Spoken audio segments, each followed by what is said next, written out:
Welcome to our podcast today. We appreciate you joining us.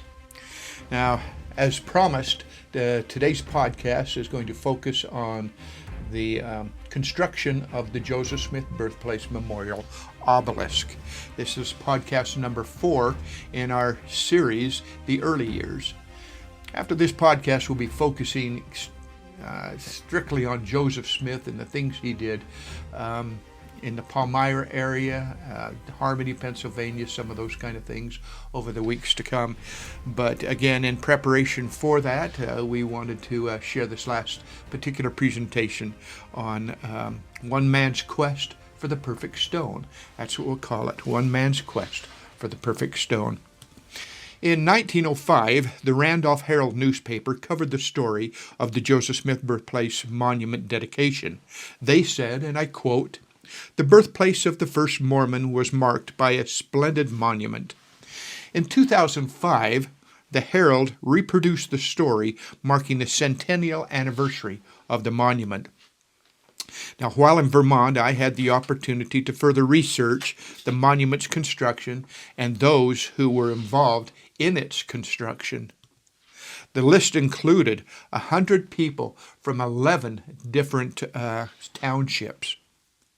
After researching the monument, I contacted the Herald and asked them to print a 5-part story in their newspaper entitled, as I mentioned, One Man's Search for the Perfect Stone. The final chapter would then be read at an activity that we called the Reunion Picnic there at in Sharon, Vermont, at the Birthplace Memorial. Let me read to you what the Randolph Herald actually printed in preparation for this story. The August 4th event celebrating the history of the Joseph Smith Birthplace Monument attracted a crowd of 250. 12 of those pictured above were recognized as having direct ancestral ties to those who built the monument, which is visible in the background. The day included demonstrations, a barbecue, and 2 readings of the final chapter printed below. Below is the final installment of the historical account of the literal, monumental effort it took to erect the Joseph Smith Monument at the Dairy Hill site in Sharon in 1905. The project would never have happened without the perseverance of Junius Wells of Utah, who made it a personal goal to have the memorial in place before the end of 1905, the centennial anniversary of Smith's birth in 1805. The first part of this history appeared in the July 19th edition of the Herald. The author, Elder K. Godfrey, period historian for the Church of Jesus Christ of Latter-day Saints, asked that the final chapter not be published until after an August 4th event at the Joseph Smith Birthplace Memorial, celebrating the history of the monument's construction. These individuals here that you see on this particular slide are ancestral relatives of those who actually were involved in the construction itself. The final outcome of the research that we did was the creation of a book. As you see here, this book was used to better explain to our guests that came to visit how this miraculous building of this monument happened. And so now let me share with you that story. Chapter 1. In the beginning was Junius F. Wells. In August of 1894, while on one of his many trips, Junius Wells took a detour, went to Vermont. He found his way to the Sharon Town Clerk's office, where he was directed to Harvey Smith, a longtime resident familiar with the history of the region. Wells asked Harvey about the location of the birthplace of Joseph Smith, Jr. After purchasing some maple syrup for his wife, he was taken out across a field to an old cellar hole. The site consisted of crumbling walls, a few foundation stones, and overgrown shrubbery. This was the physical remains of the Smith home, where the prophet Joseph Smith was born. Wells later recalled that as he rode away from the birthplace, he said to himself, and I quote, "Sometime we ought to mark this place with a monument for the faith of our people in Joseph Smith, the prophet." In March of 1905, Wells found himself again in New England. This time he was contracting for a piece of Vermont granite for his father's headstone in Salt Lake City, Utah. The monument contractor was Riley F. Bowers from Montpelier. In the course of this exchange, Wells mentioned the idea of a monument to Joseph Smith in Sharon to commemorate the centennial anniversary of his birth in 1805.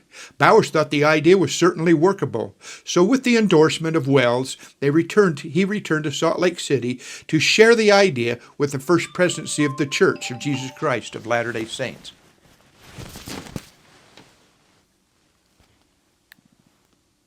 Sorry. That's okay. Just pick up with. I'll start that. At the beginning of this. Yeah. Okay. God dang. Is it on mute now? Yeah, it is. Okay, perfect. Okay. Fine. I'm sorry.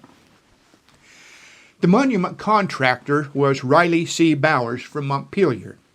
In the course of this exchange, Wells mentioned the idea of a monument to Joseph Smith in Sharon to commemorate the centennial anniversary of his birth in 1805. Bowers thought the idea was certainly workable, so with this endorsement, Wells returned to Salt Lake City to share the idea with the First Presidency of the Church of Jesus Christ of Latter-day Saints. In a letter dated April 1st, 1905, Wells made his pitch to President Joseph F. Smith and his counselors. Although the letter has not survived, Wells offered to supervise the project and took the liberty of proposing a monument for the site, recommending dimensions, inscriptions, and even included a sketch of the proposal. The First Presidency was a little more guarded and instructed Wells that he first needed to verify the location of the prophet's birth and then attempt to purchase the land. Only then would they consider the proposal of building a monument. So on May 10, 1905, Wells left for Vermont, determined to erect a monument in 6 months that would typically take 10 to 12 months to accomplish. He was going to need some help. Chapter 2. Wells settled into the South Royalton House. This would now become his headquarters. The local newspapers soon picked up on his presence in town. They reported that, and I quote, "He made no secret of his purpose, which was to settle indubitably the exact spot where Joseph Smith was born, and to acquire the premises and to erect a monument thereon." Wells recalled that with the help of Daniel E. Parkhurst, a shoemaker and town clerk and treasurer of Sharon, records were found tracing the Solomon Mack property back to King George III and New Hampshire Governor Benning Wentworth in 1761. Wells then visited William Skinner, town clerk of Royalton. Here he found out that the Mack property lay both in Sharon and in Royalton Township. Wells identified that C.H. Robinson presently owned the land in both townships. On May 19, 1905, Wells visited the site with Benjamin Cole Latham, who gave testimony to it being the birthplace site. Others like Maria Griffith and Harvey Smith went on record with their own testimonials. The help Wells had hoped for was now starting to pour in. Wells bargained with C.H. Robinson for the purchase of 68 acres, as well as a narrow strip of land connecting the birthplace site with Derry Hill Road. The transaction also included 2 springs that were on the property, the Solomon Mack Foundation home down below in the valley, the White Brook that ran through the property, and the old Sharon Road. Junius Wells then returned to Salt Lake City to attend to the dedication of a headstone that he was having erected for his father, built by R.C. Bauer Granite Company of Montpelier, Vermont. It was a 15-foot tall obelisk. His father, Daniel Wells, had died in 1891, and Junius was just now finally having the stone put in place. The headstone's size and shape were all indicative of the life of his father. This would be a typecast of what Junius would eventually do at the Joseph Smith Memorial Site. This event allowed the First Presidency of the Church to see Junius Wells and Mr. Bowers in action together. During the first week of June of 1905, Wells prepared for the First Presidency a detailed report of his activities in Vermont. He also provided a detailed sketch of the monument, suggesting the use of gray berry granite. He also proposed the tribute that would appear on the inscription die and the capstone. After some deliberation, the First Presidency approved the project with only one minor inscription change. By July 1st, 1905, the announcement of the project was made public. On July 6th, Wells was given full power of attorney to erect a granite monument to the memory of Prophet Joseph Smith and Patriarch Hiram Smith. Wells now had a carte blanche to carry out the project. This was the easy part. Now the fun would begin. Chapter 3. On July 13th, Wells was back in Vermont. He went immediately to Barrie, where 100 quarry firms are located.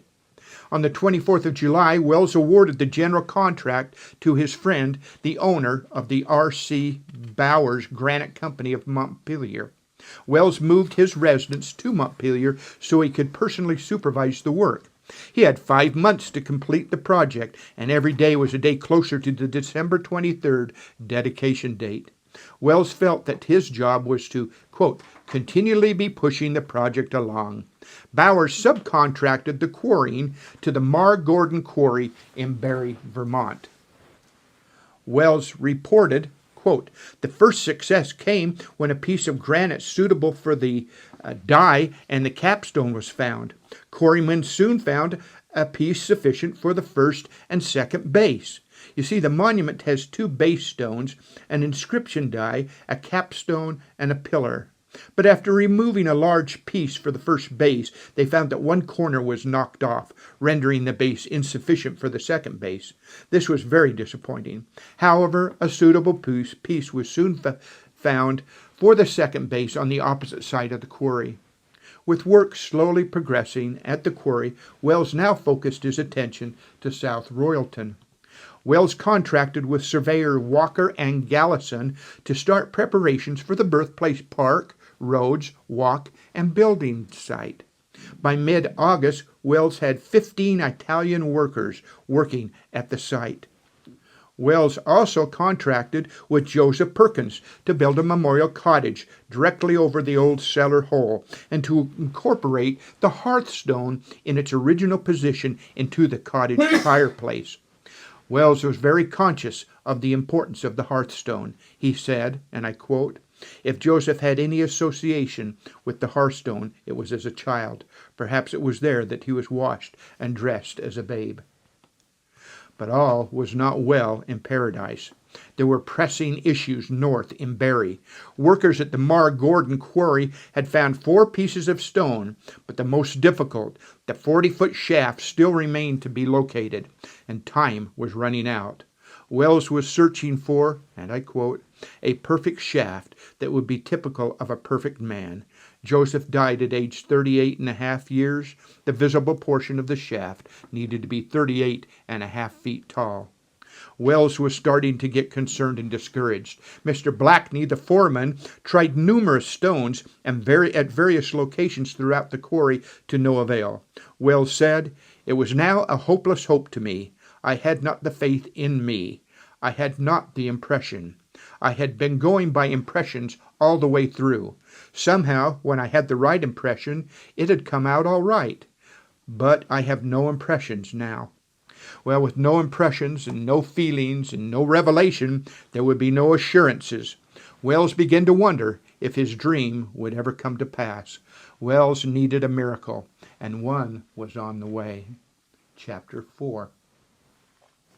It seems that while Junius Wells was searching for his pillar stone, the Mar Gordon quarry was being sold. The buyer, Mr. James M. Boutwell of the Boutwell Mill Varnum Quarry, owned an adjoining quarry. Wells recalled that this company took over his contract with great skill. 2 days later, in the adjoining new quarry, the Boutwell Quarry, quote, a partially disclosed stone was found that showed great promise. Mr. Farnsworth, the foreman, said it would be a week before they could be sure if the stone was big enough. However, Wells said, I believed at once we were on the right track. It was a happy day for Wells when Farnsworth announced that the shaft was 46 feet long, sufficient for the monument. The rough stone weighed 60 tons, and it took, quote, the ingenuity of both Mr. Boutwell and Mr. Varnum combined to raise it out of the quarry. A temporary railroad spur was constructed to transport the stone to the main line. It took 2 days to load the stone on the railroad car because the derrick could only load one end at a time. The rough stone was sent by track 6 miles to the Barclay Brothers cutting and polishing shed. Upon arrival, powerful steam cranes and chains lifted the shaft out of the railroad car, inverted it, and lowered it into the cutting blocks, where it was cut in just 16 minutes. Wells marveled at the difference when knowing how and having the mechanical means and power and not having it. It made all the difference in the world.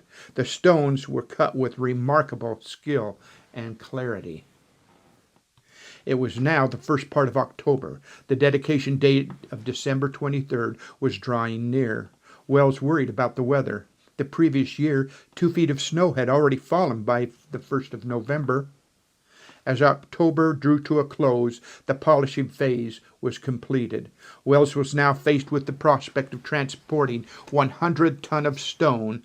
The 40-ton pillar seemed especially daunting to him.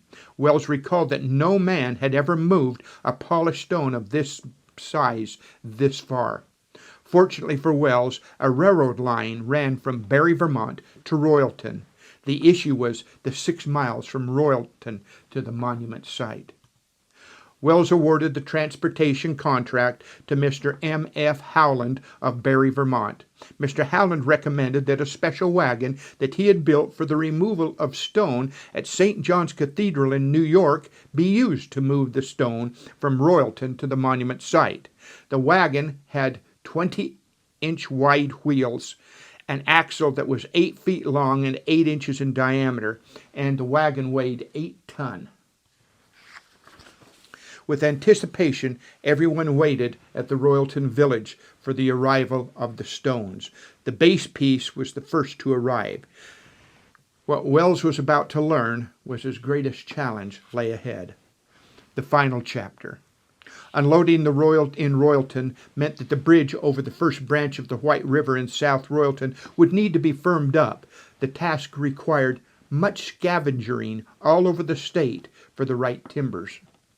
The first load to leave Royalton contained the 2 base pieces of the monument. Mr. Ellis of Bethel Quarries sent 20 horses to pull the load. 2 other horses were picked up in Royalton. Once the horses had moved the load to the main road, they stopped dead in their tracks. 22 horses could not move the 31-ton base pieces up the simple rise on the White River Road. A discouraged Mr. Wells returned to South Royalton Inn and drafted a telegram to President Joseph F. Smith. He asked to ship the stones to Salt Lake City to have them erected on the temple block. He kept the telegram in his pocket, however, and at this point in time did not send it. It was decided that block and tackle would be used, horses and oxen pulling in the opposite direction of each other, using the largest trees as hinge points. The winding White River Road was slow going. Even with 20-inch wheels, the wagon would sink into the mud. The crew resorted to placing 10 by 3-inch hardwood planks under the wheels. After 1 week, the wagon traveled 2 miles to the town of South Royalton. Slowly, the wagon and crew arrived at the base of Dairy Hill Road. 2 miles left. Unfortunately, they had an 800-foot climb in front of them. The crew inched up the narrow, winding, muddy, unpaved country road, using block and tackle and trees to use as support points. The road behind was strewn with trees, some large ones that were pulled out by the roots. It looked like a hurricane had come down Dairy Hill Road. A week later, the bases arrived at the monument site. The bases had landed in late October, but the original plan was to have had the entire monument completed by late October. The next stone to be hauled up was the 19-ton, 6-foot inscription die. They traveled without incident until arriving at the recently reinforced covered bridge over the Tunbridge Branch. The combined height of the wagon and the die was 12 feet 2 inches, but the opening in the covered bridge was 11 feet 4 inches. H.C. Leonard of Barry brought down a special low-to-the-ground wagon. The low wagon would enable the die stone to pass under the covered bridge and sit lower to the ground so it would not become unstable as they traveled up Dairy Hill Road. This was a minor miracle that such a wagon even existed, and let alone was nearby and available to be used. The large wagon then returned to Royalton to prepare to move the 40-ton shaft. At this point in time, Wells had 4 teams of local men working on the project. One team was preparing to move the shaft, one was transporting the die, one was preparing the monument, and one was building the first visitor center or cottage over the birthplace site. The crews were being paid well, $2 a day, with dinner provided. On November 7th, Wells began to haul the shaft. It was 40 feet long and weighed 80,000 pounds. It would take 33 days to move the shaft to the monument location. They traveled only the length of a football field each day. Wells recalled the day that they arrived at the foot of Haynes Hill. It had rained that day. In front of them lay Mr. Button's bog or mud hole. A neighbor was seen hurrying his empty hay wagon through the bog. The wheels sank deeper and deeper into that miserable little swamp, Wells said. With great difficulty, 4 horses were required to remove an empty hay wagon. Well, Wells dismissed the crew. Was it finally time to send the telegram that he had been carrying to President Smith? When alone, he knelt in prayer, asking for a miracle, and he returned to his hotel. Well, late that night, a miracle happened. If it were to be described in modern-day events, it might be something as follows. From out of Alberta, a strong Canadian clipper formed, a very cold wind blowing west to east. As it neared the northeastern states, and due to an extreme low pressure off the coast of Maine, it turned the Canadian clipper south into a cold northeastern wind. It picked up speed through the notched valleys of Vermont, and it began to snow. The temperature dropped 35 degrees in 3 hours. The crew reassembled. Mr. Button's bog seemed to be frozen. The crew decided, because of the weight of the stone and the uncertainty of the frozen ground, that they would lay the hardwood planks under the wheels. Again, 9 inches thick this time under each wheel. As the horses heaved, the weight of the load split the planks into kindling wood. The ground was frozen as hard as steel. The crew moved the shaft over the frozen mud hole and up the hill so quickly that it arrived a day before the inscription die. Wells asked one of the men riding with him, "Do you believe in miracles?" And the man said, "I do believe in you." The 10-ton molded capstone was the last stone to arrive. It was the lightest of all the stones, but required a draw of 14 horses. This was due to the small 6-inch wide wheels that if they stopped, they would have sunk into the mud and not got started again. The stone made the trek in just 6 hours. It was now November 26th. All stones were at the site. It was time to stand the stones. A large derrick had been sent for from Pennsylvania. It arrived, miraculously, the day before. To place the 40-foot shaft stone, it would have to be lifted 13 feet into the air, turned perpendicular, and set into place. This process would take place on December the 8th. When the signal was given, the assembled crowd started to cheer. They were suddenly stopped as they heard Wells shouting, "Stop, stop!" Wells then dropped to his knees at the foot of the monument and offered a prayer of thanks. He then jumped to his feet and yelled, "All right, boys, now I'm with you. Let her go." After 137 days of anxious work and miracle after miracle happening, the Joseph Smith Birthplace Monument was completed.